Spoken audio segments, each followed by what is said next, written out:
Hello and welcome to Stretford Paddock. My name is Joe, that is Stephen Howson. As you can see there, that is Marcus Rashford. And he has been so much better than last season. Probably, well not even probably, the best form he's ever been in. Why? He's not injured. That's a start, isn't it? Yeah, and that's a massive one, I think, and a underrated reason as to why. But we've also got raw data as to why. The eye test is there. He looks better. Yeah. He's cutting about the place more. He looks confident. And we've got stats from last season versus this season. But the interesting thing is, at the start of this season, even though I thought he looked physically sharp, I still think he wasn't quite mentally sharp and confident. This run of form is largely post-World Cup. It'd be interesting to see last season, this season post-World Cup, because I bet the trajectory is actually outrageous. Yeah. But let's have a look with the attacking numbers. So if we start with the attacking stuff, obviously his goal scoring has been significantly improved. This season he's scoring 0.55 goals per 90, which puts him in the 98th percentile of world football. That is truly elite. Yeah. Last season he was only scoring 0.29 goals per 90, which was still in the 67th percentile, which is still well above average. But this shows that he's not just scoring some goals, he's scoring a lot of goals. He's literally in the 98th percentile, which means there's only 1% more of all players above him in pure goal scoring per 90. That's across, obviously, top 5 leagues in Europe. That's incredible amount of goals that he's scoring. A literal just tweak of that puts him in the best 1% of all world football. Which is ridiculous, isn't it? When you think, like, a number 9, in my head, the standard for a number 9 is a goal every other game. If you're hitting that or better, you're a very, very good number 9. Obviously 0.55. He's above that, and he's a winger or attacking midfield, whatever you want to call him, is a forward, but he's not a number 9 most of the time. No. So to be hitting those numbers is obviously ridiculous, isn't it? Yeah. What's really interesting is his assist rate has remained identical, but took up a massive difference in terms of the percentile that it occupies. It's like miles better, yet identical. Maybe around Europe, people are putting less assists out. Yeah, that's literally it. So interesting that he's exactly the same in terms of that. And even a 0.15 per 90, as you can see, it's above average. Yeah. So it's pretty good. Yeah. And it's not a bad return for someone that's primary function on the pitch is actually more. He's more. I think we can all agree, right? He's more of a goal scorer than a goal creator. Yeah. Definitely.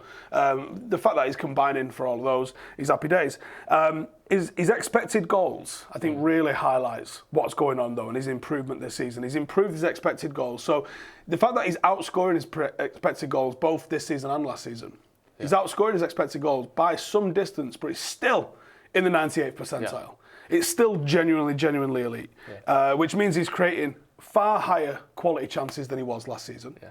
And he's actually scoring them at a better rate as well. Literally double, well, just under double the expected goals from last season, which it just means you're getting in better areas more often, doesn't it? Yeah, and obviously there's an improvement in the expected goals and the expected assists. Yeah. Puts him in the 96th percentile versus last season he was below average in terms of that. He's having more shots, almost double the amount of shots, but not wasteful either. No, and that's one of the things when you look. It's an obvious stat, and it almost seems too basic to look into, but almost always, the more shots you have, the more goals you have. Like, that is just a universal standard pretty much, except for, like, Haaland, who has 3 shots and scores 2 goals. But generally speaking, if you up your shots, you will get more goals. The best players don't just score more, they take more shots. They've got top elite players have a slightly higher conversion rate, but typically the best players, the thing they're good at is creating shots themselves, not scoring more shots that they take.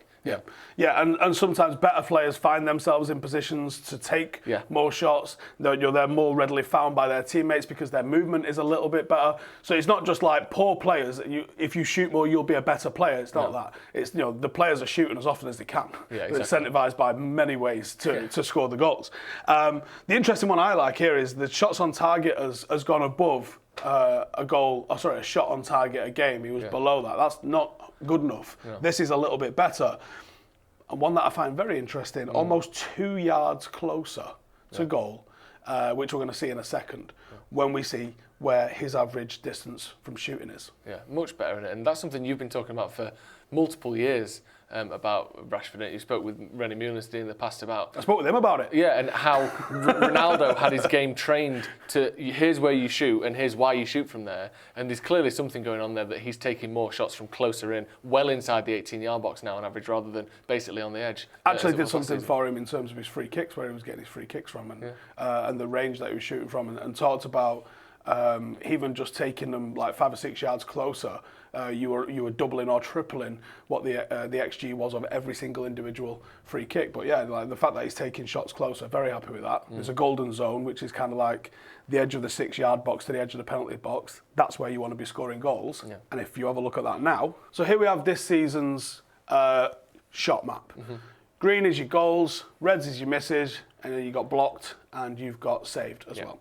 So what is very interesting from all of these is that there's a nice little cluster here. Now, for me, the goal-scoring zone is there to there, there to there. Yeah. It's quite hard to get inside the 6-yard box, so this is your sort of golden zone. Now, if you look at this, it's almost like someone's told him this is the golden zone, isn't it, Joe? Because look, I mean, it's slightly wide here, but if you draw the line down there, obviously he's coming from the left-hand side. Yeah, there's a couple of ranges, and even one has gone in here. It's all within this area that you've described there, which is it must be a conscious thing, but eventually, surely that becomes unconscious as well. That every time I get the ball here, I score. Let me stay here more often. Let me be in those areas more often.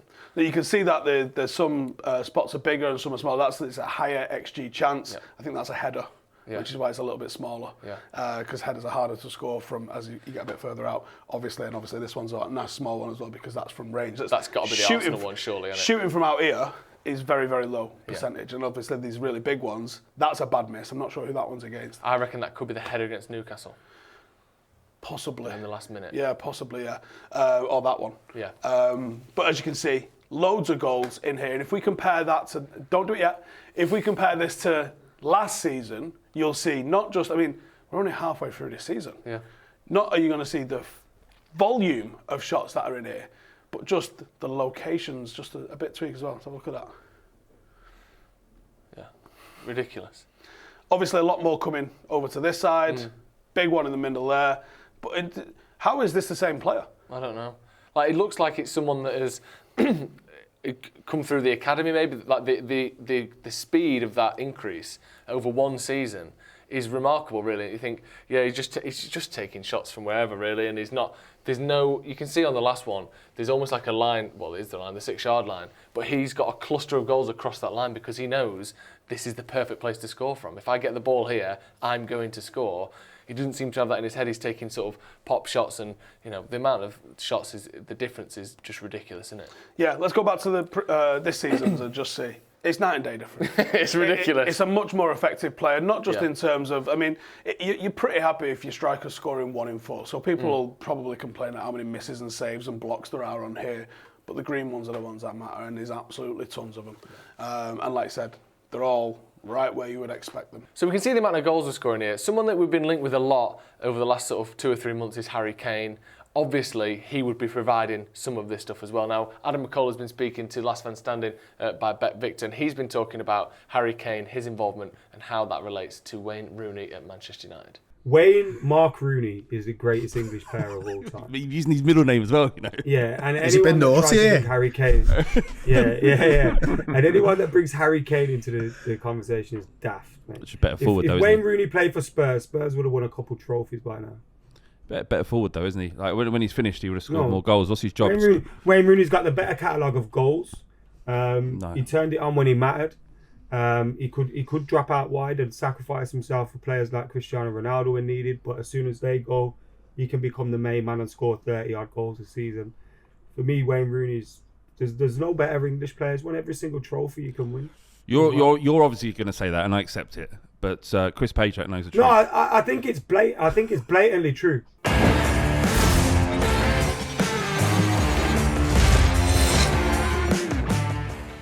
So that was Adam McCullough there talking to Bet Victor. Make sure you check them out. Let them know Stretford Paddock sent you.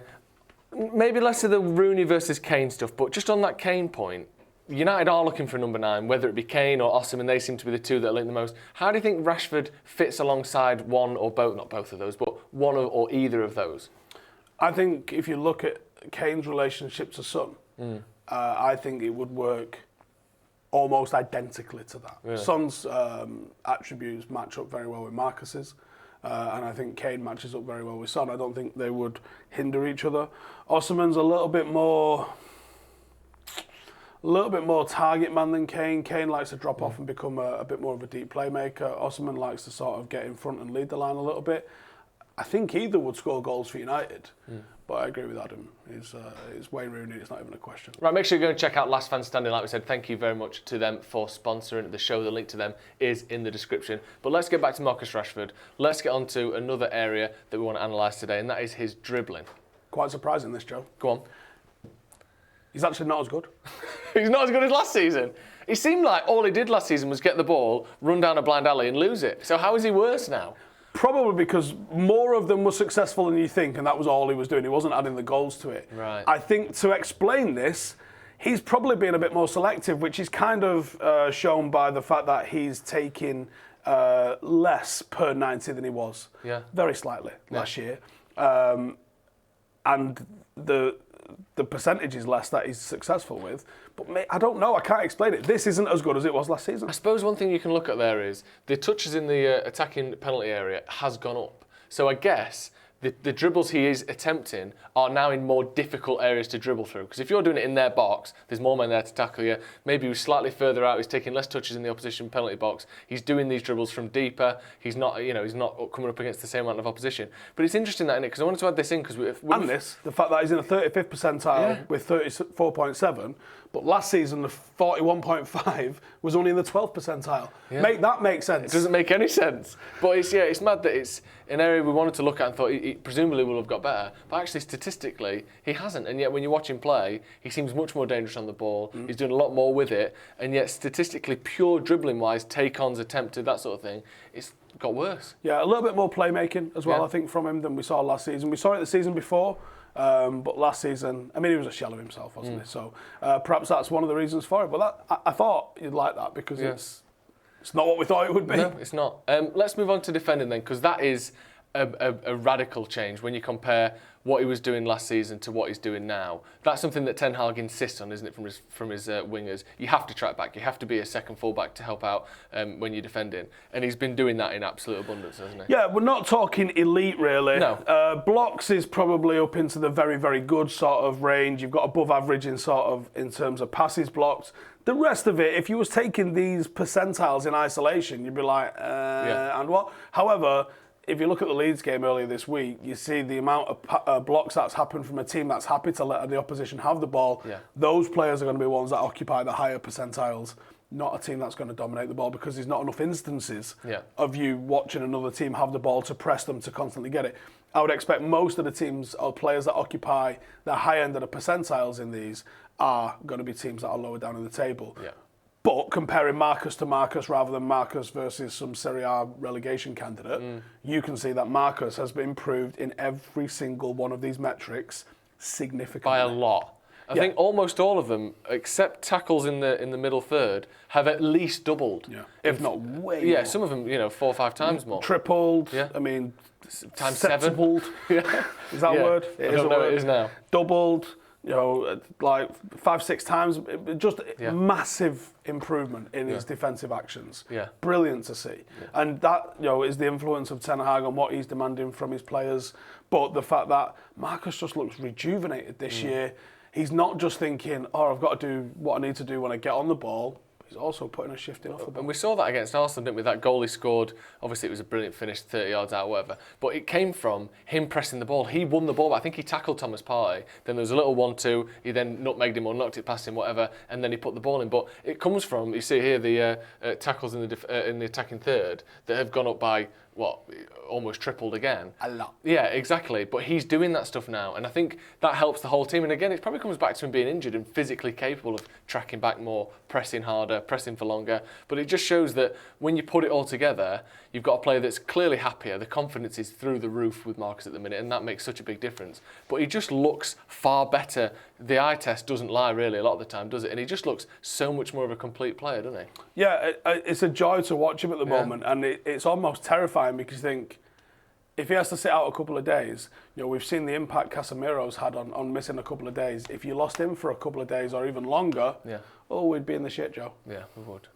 What do you think sort of the next step from Marcus is? Do you think there's another jump? Obviously not of the same standard, of the same sort of magnitude, but do you think there's more to come? The comparisons with Mbappe have been there, similar sort of playing style, loves running with the ball, great in behind. Do you think there is another jump? Do you think there is a consistent sort of 30-goal-a-season player there, or do you think we're seeing probably as good as Marcus Rashford will ever be? And that's not necessarily an issue. He's playing brilliantly. No, I do think there's another level. Yeah. I think there's a bit of space in his game that you see that he's playing very, very well at the moment, but you still see bits of improvement that aren't unreasonable for him to achieve.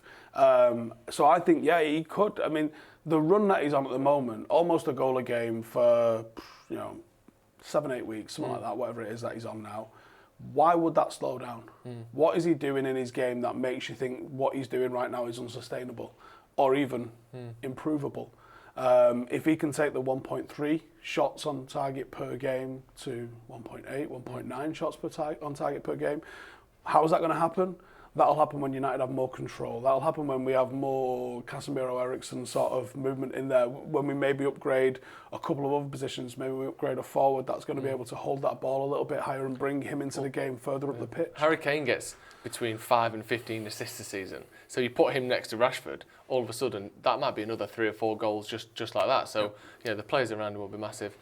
Right, it's good to see though, isn't it? After last season as well, when it felt like there was a lot of talk of him maybe leaving. PSG were knocking, Barcelona seemed to be knocking about as well. It's so good that he's here and he's playing well in it. Yeah, I mean, with what's going on with him at the moment, I just hope that they get that contract sorted out. He's here forever, and I think if he's got the opportunity to win a Premier League here, there's no reason for him to leave. And I would be so happy to see him lift that title. That would be so good, wouldn't it? Right, get your thoughts in the comments. Give us your thoughts on why Marcus Rashford has improved. We looked at the numbers. Give us your thoughts as well. Hit subscribe to the channel if you haven't already, and we'll see you in a bit.